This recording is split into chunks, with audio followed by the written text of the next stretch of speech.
Why's the message about the plane?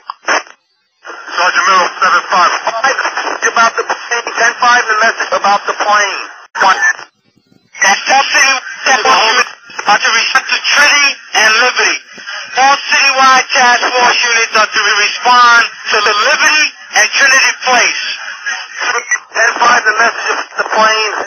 Be advised, I'm very hospital, Pedro. That's all citywide task force units. Trinity and Liberty will be mobilization point at this time. What's the who is the authority of? 10-5, the message about the plane. Central, we need the bomb squad and ESU over King and 9414, hold up. 5's the message about the remote control plane. Jason Torres on the air. Central, I got a message on that plane. It's a big truck with a mural painted of an airplane diving into New York City and exploding. I don't know what's in the truck. The truck is in between 6th and 7th on King Street. Alright, 10-4, I'll send you in the bus right there for Westgate. With a mural painted, airplane diving into New York, blowing up. 2 men got out of the truck, ran away from it. We got those 2 under. Good. You got those? Are you holding those 2 guys, Kate? We got them under. Let's get some music going here. Listen to that fucking piece of shit out of them. Alright, listen, you need any further on those 2 guys over there? You alright over there, Kate? We have both suspects under, K. We have the suspects who drove in the van exploded. We have both of them under, K. Let's get some help over here. Now, I'm sending you ESU there. I just want to make sure you and your guys are alright over there, Kate, that's all. What's the location of that, K? Put them up. You know, we have both Neotrans driven that exploded. Resurrect? What location? The location, kid. Again, our apologies to our viewers about 5 minutes ago, but we do have an established connection now with CNN's Deborah Fayrick. The reports we're getting now, 2 or 3 men arrested on the New Jersey Parkway. Deborah, can you hear me now?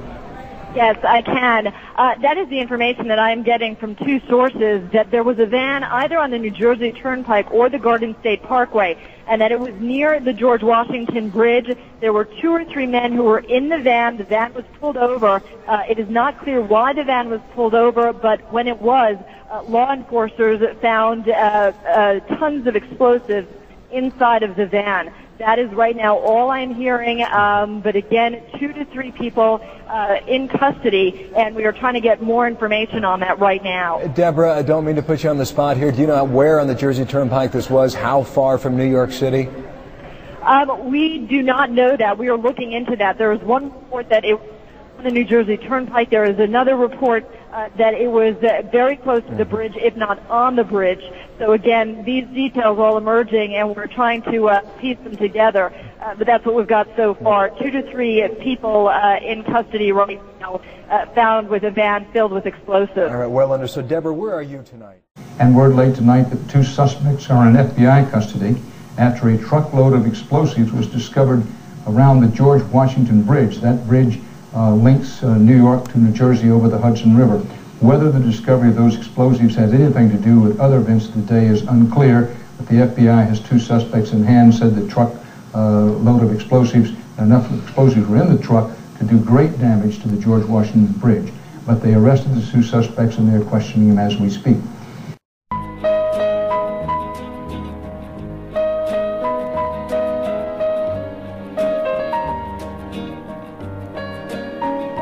And all of a sudden, down there, I see this van park. And I see 3 guys on top of the van. And I could see that they were like happy. You know, they didn't look shocked to me. You know, they didn't look shocked. I thought it was very strange. We had received an all points bulletin, and I just happened to see the van and, you know, hollered over to my lieutenant. You know, I think that could be the van. We checked it out, and it was. You know, we were all on edge, obviously, so I really wasn't looking to make friends with these people, and neither were the officers that I were with.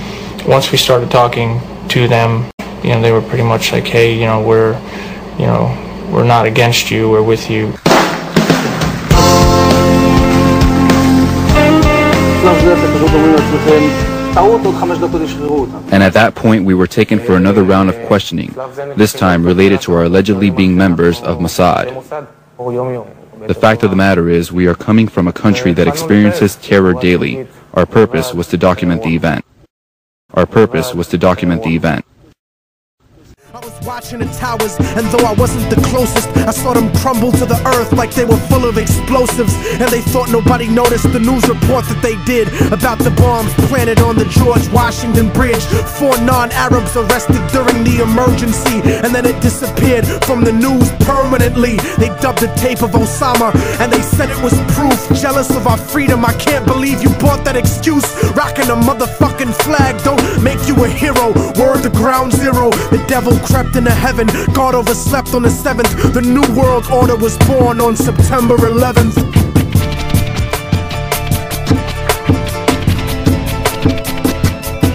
Father, forgive them, for they don't know right from wrong. The truth is set you free, written down in a song. And the song has the cause of death written in code. The word of God brought to light that'll save your soul. Save your soul, motherfucker, save your soul. And just so conservatives don't take it to heart, I don't think Bush did it, cause he isn't that smart. It has been more than 16 years since a civilian working for the Navy was charged with passing secrets to Israel.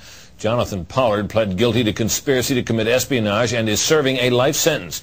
At first, Israeli leaders claimed Pollard was part of a rogue operation, but later took responsibility for his work. Now, Fox News has learned some U.S. investigators believe that there are Israelis again very much engaged in spying in and on the U.S., who may have known things they didn't tell us before September 11th. Fox News correspondent Carl Cameron has details in the first of a 4-part series. Since September 11th, more than 60 Israelis have been arrested or detained, either under the new Patriot anti-terrorism law or for immigration violations. A handful of active Israeli military were among those detained, according to investigators, who say some of the detainees also failed polygraph questions when asked about alleged surveillance activities against and in the United States. There is no indication that the Israelis were involved in the 9/11 attacks, but investigators suspect that the Israelis may have gathered intelligence about the attacks in advance and not shared it. A highly placed investigator said there are, quote, tie-ins, but when asked for details, he flatly refused to describe them, saying, quote, evidence linking these Israelis to 9/11 is classified. I cannot tell you about evidence that has been gathered. It's classified information.